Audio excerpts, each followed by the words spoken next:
ఇగో ఇక నిన్న కొండా సురేఖ పోయి కలిసింది ఎవరిని? నిన్న మీనాక్షి నటరాజన్ గారిని కలిసింది. ఏమైతుంది మీనాక్షి నటరాజన్ గారు కలిస్తే?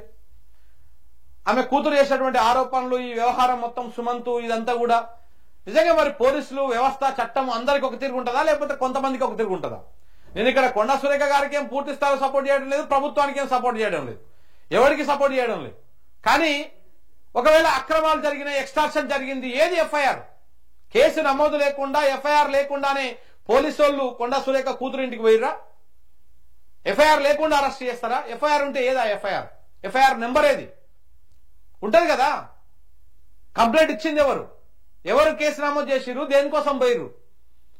ఒకవేళ కేసు నమోదు అయినాక కూడా ఇప్పటిదాకా ఎందుకు అరెస్ట్ చేయలేదు? మళ్ళా ఏకంగా మినిస్టర్ గారే ఆ సుమంత్ అనేటువంటి ఆ ఓఎస్డీని ఆమె కారులో కూర్చోబెట్టుకొని తీసుకొని పోయిర్రు. ఒక కొండా సురేఖ మరి అంటే చట్టం వీళ్ళకి ఒక రకంగా పనిచేస్తుంది, మిగతా వాళ్ళకి ఒక రకంగా పనిచేస్తుందా? ఒకవేళ ఎఫ్ఐఆర్ అయితే ఎఫ్ఐఆర్ బయట పెట్టాల్సినటువంటి బాధ్యత ప్రభుత్వం మీద, పోలీసుల మీద ఉన్నది. ఎవరు కంప్లైంట్ చేసిరు, ఏ విషయంలో కంప్లైంట్ చేసిరు, ఎక్స్టార్షన్ ఎట్లా జరిగింది, దక్కన్ సిమెంట్స్ వాళ్ళు కంప్లైంట్ చేసిర్రా, లేకపోతే ఉత్తమ్ కుమార్ రెడ్డి గారు కంప్లైంట్ చేసిర్రా, లేకపోతే రోహిన్ రెడ్డి కంప్లైంట్ చేసిండా, రేవంత్ రెడ్డి కంప్లైంట్ చేసిండా? ఎందుకు ఓఎస్డీగా ఉన్నటువంటి కొండా సురేఖ ఓఎస్డీ సుమంత్ను అరెస్ట్ చేయాలని చూస్తా ఉన్నారు? అసలు ఆయన ఎవరు? సుమంత్ ఎవరు? ఆయన ఎట్లా ఎక్స్ట్రాక్షన్ చేసిండు?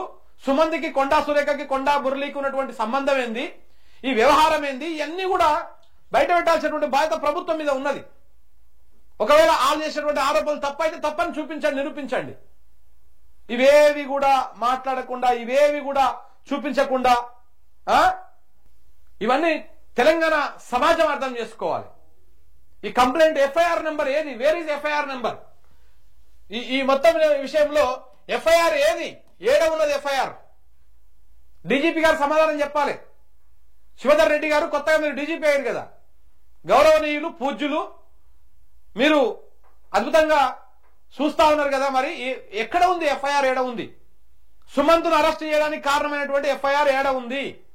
రేవంత్ రెడ్డి గారి ఇంట్లో ఉందా, డీజీపీ గారి ఇంట్లో ఉందా, లేకపోతే పోలీస్ స్టేషన్ లో ఉందా? ఏ పోలీస్ స్టేషన్ లో కేసు నమోదైంది? ఆ ఎఫ్ఐఆర్ డీటెయిల్స్ ఏడు ఉన్నాయి, బయట పెట్టండి. ఒకవేళ ఎఫ్ఐఆర్ అయినాక కూడా అరెస్ట్ చేయకుండా ఎందుకున్నారు ఇన్ని రోజులు? ఒక మంత్రి కారులో ఎక్కించుకొని పోతే ఒక నేరస్తుడిని వదిలేస్తారా? ఇట్లనే ఆపేస్తారా?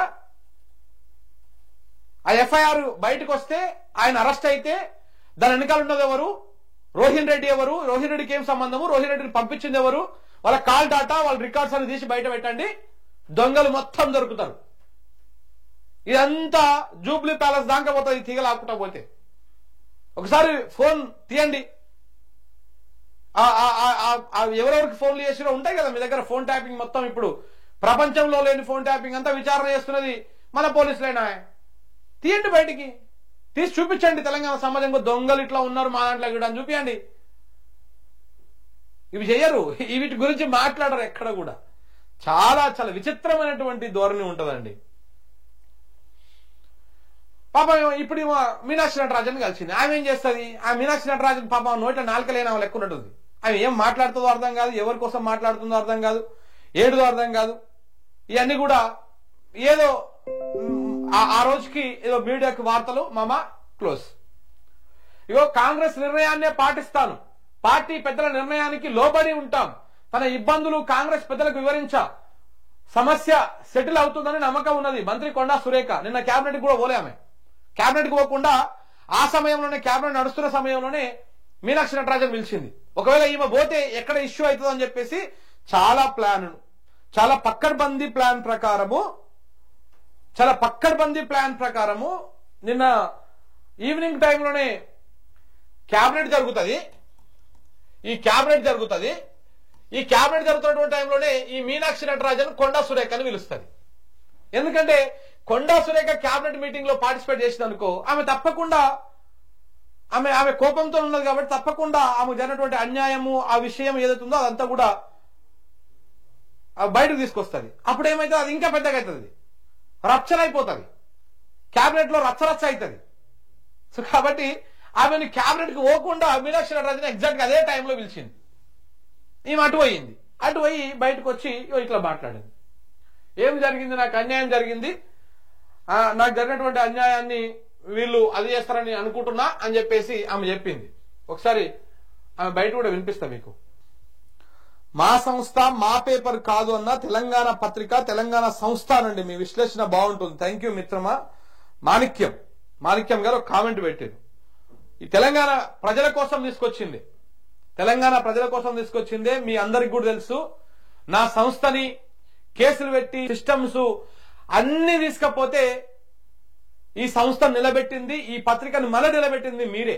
మీరు ఇచ్చినటువంటి ఆ రోజు మీరు ఏదైతే నేను అరెస్ట్ అయి వచ్చిన తర్వాత మా ఆఫీసు మొత్తాన్ని పోలీసులు దొంగల లెక్క లూటి చేసిన తర్వాత మిమ్మల్ని హెల్ప్ అడిగితే మీరు సహాయం చేసిర్రో ఆ సహాయంతో నిలబడ్డది. మీరు అన్నమాట వాస్తవం 100%. ఇది మన సంస్థ, ఇది మీ సంస్థ, తెలంగాణ ప్రజలు నిలబెట్టినటువంటి సంస్థ ఇది.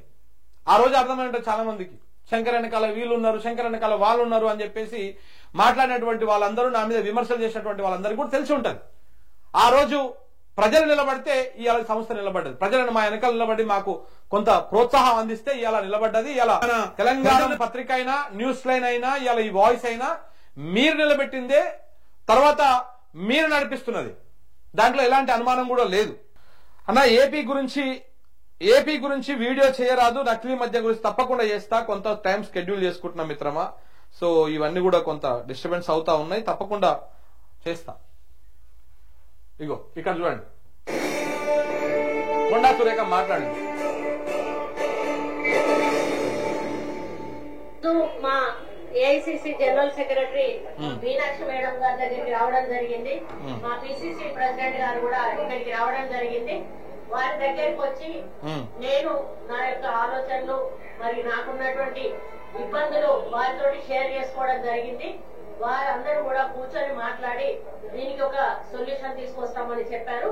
అది వాళ్ళకు వదిలేసి నేను వాళ్ళకి చెప్పాల్సింది చెప్పి వాళ్ళకే అప్పచెప్పి ఈ రోజు ఏది నిర్ణయం తీసుకున్నా కూడా వాళ్ళు ఇచ్చిన ఆదేశాల మేరకు నేను ముందుకు పోతానని తెలియజేస్తాను. అదే చెప్పారు, వాళ్ళకు వదిలేశాను, వాళ్ళు మేము చూసుకుంటాము. ఒకసారి కొండా సురేఖ గారిని అబ్జర్వ్ చేయండి. ఆమె క్వశ్చన్ అడుగుతున్నప్పుడు మీడియా సంస్థలను చూసి ఆ లోగోలను చూసి మాట్లాడుతూ ఉంది. అదే చెప్పారు, వాళ్ళకు వదిలేశాను, వాళ్ళు మేము చూసుకుంటాము, మేము చూసుకొని మేము కోఆర్డినేట్ చేస్తామని చెప్పారు. అవన్నీ అది నేనేమి కామెంట్ చేయదలుచుకోలేదండి. అవన్నీ మీ అన్ని తెలిసినవన్నీ అడగద్దు దయచేసి. నేను మీడియా వాళ్ళని ఎందుకంటే మిమ్మల్ని దాటేసి వెళ్ళడం కరెక్ట్ కాదు అని చెప్పి మీ ముందటికి వచ్చి నేను చెప్పడం జరుగుతా ఉంది.